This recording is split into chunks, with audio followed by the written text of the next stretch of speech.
Magandang umaga mga tao. Ang ganap nga namin ngayon ay magbebenta naman kami nitong mga recycle ni Inay. Araw nga ng Lunes ngayon at maaga akong gumising para nga magbenta nitong mga recycle ni Inay. Napagkasunduan naming mag-asawa na bago siya umuwi ay ibenta na nga daw namin ito at nang ako daw ay may katulong sa pagbebenta nito. Sa totoo lamang ay matagal na namin itong pinaplano at mukhang ngayon nga lamang matutuloy. Ay nung dumating nga si Kalbo galing trabaho ay nagulat pa siya bakit daw ako ay gising na. Akala pala niya ay linggo lamang, hindi niya alam ay Lunes na pala. At siya ay takang-taka sa sarili niya bakit nakakalimutan niya ang araw. Sabi ko ay ayaw mo lang yata magbenta. Sabi niya hindi, gusto ko nga ibenta na yan para wala ka nang isipin. Natapos na nga kaming magpatas at talaga namang may pag-yes pa si Kalbo. Hello guys, we're gonna go today inshallah. We're gonna start the Inay battle.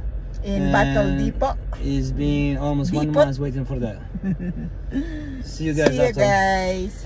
Ang Battle Depot nga dito ay malapit lamang dito sa bahay namin. Mga 2 minutes to drive nga lang. At ayun na nga, natatanaw na namin ang Battle Depot. Pero kami nagtataka bakit walang tao. Sabi ng asawa ko, mukhang sarado yata. Sabi ko, hindi, bakit magsasarado? Tingnan natin, sabi kong ganun. Lunes ngayon, bakit magsasarado? At hindi naman kako holiday ngayon para magsarado. Dahil nga nung Sabado, ako'y inaaya na natin magbenta ng bote. Ay ang sabi ko ay sarado, kaya nga sabi ko ay sa Lunes na lamang. At nung nakita nga namin ay nakalagay ay Tuesday to Saturday pala ang bukas at sarado pala ng Sunday at Monday. Kaya naman kami ay dumiretso dito sa kabilang Battle Depot at nga nakikita na namin na marami na ang pila. Diba hindi lang ako ang nag-iipon ng bote at hindi lang mga Pilipino pati mga puti ay nag-iipon din.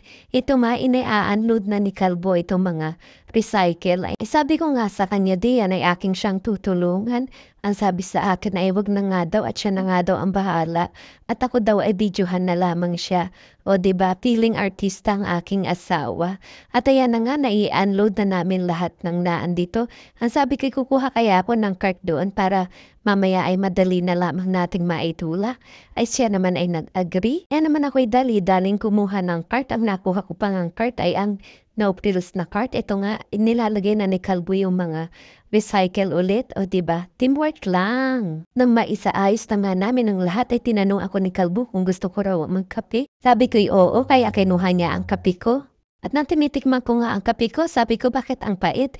Aba sabi ba naman ng asawa ko ikaw ba naman na magkape ng walang sugar at walang cream, magtataka ka pa? At nang pumatak na ang 9 ay nagbukas na nga itong Battle Depot. Kaya naman nagumpisa na ring umusad ang pila. At habang tinutulak ko nga itong part, abay nagkakanguhulog ang recycle. Sabi ng asawa ko, kaya mo pa ba? Abay sabot ko, abay syempre naman.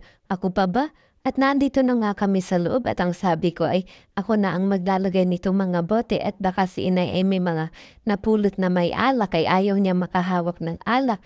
Kaya naman siya ay pabidyo-bidyo dyan. At para nga naman akong artista din na kanyang binibidyoan ay ako ay nahihiyari naman.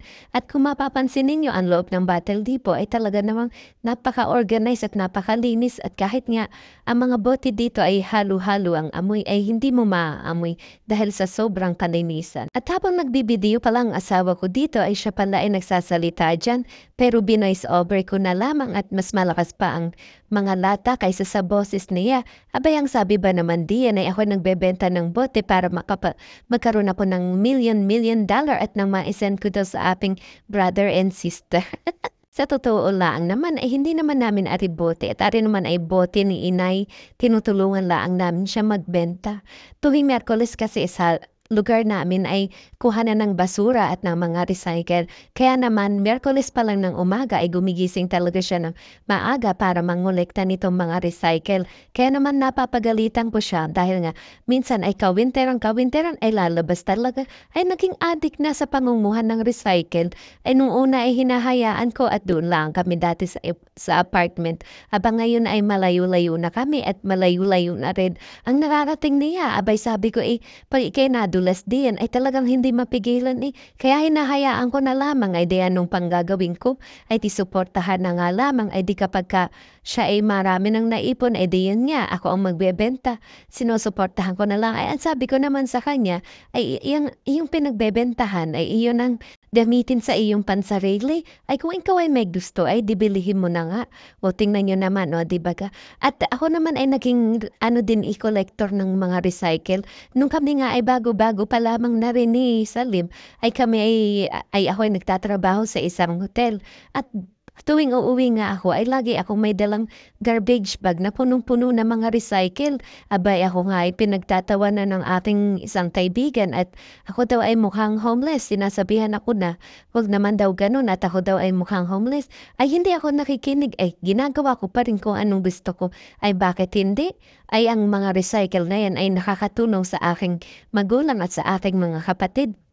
At ang aking asawa nga ay ako'y sinusuportahan, wala ngang pakialam ang aking asawa. At pagkus ay ako'y tinutulungan pa magbenta, ay bakit ko naman papakinggan yung ibang tao kung hindi naman nakakatulong sa akin? San talaga no, may mga makikilala talaga tayo ng mga tao na akala natin ay kaklose natin at magiging kasangga natin. Pero siya pala yung unang-unang tao na magda-down at magtotalk behind sa'yo. Kaya kapag kaganon, alam na this, kailangan nyo nang iwasan. Bakit pa kayo makikipagkaibigan at makikipagplastikan? Matindi pa yan sa isang recycle. At least ang recycle ay napapakinabangan. Pero ang mga ganong tao, wala nang pag-asa yun. Ang bentahan nga pala ng galon ng mga recycle dito, yung galon, 1 liter pataas ay 25 cents. Yung mga can naman ay 10 cents. Tapos yung mga Tetra Pak na juice, nasa 5 cents yun. Minsan talaga nakakalaki rin ng benta si Inay. Ang pinakamalaki yatang benta ni Inay dito ay naka 200 siya. O, i-times nyo na yun sa 200 times pagpalagay nyo 45. O di ay halos naka 8,000 na rin siya sa pabote-bote niya lamang, di ba? Kaya nga siya lagi kong sinasabihan na i-enjoy niya at gastusin niya ang pera niya. At kailan pa siya mag-i-enjoy kung kailang hindi niya na mai-enjoy ang lahat-lahat. At ito nga kinukuha na namin yung bayad sa bote. Ang wari ko dito ay naka 75 plus si Inay o 78. At kapag tinimes mo yan sa 43 o di may 3.5 na rin si Inay, kaya naman ngiti-ngiti ako dyan at mamaya pag-uwi ko ay may isa ring inang nakangiti. Kaya ang sabi ng asawa ko ay, hala sige, maglinis ka na ng kamay at nang tayo ay makauwi na at linisan ko daw mabuti ang aking kamay at nang hindi ko daw maiuwi kung ano man ang germs na madadala ko. Di linis-linis lang. O diba kumpleto rin dito, may faucet sila, may sabon at may paper towel. Kaya naman, walang dahilan para hindi maghugas ng kamay lalo na at may baby pa tayo.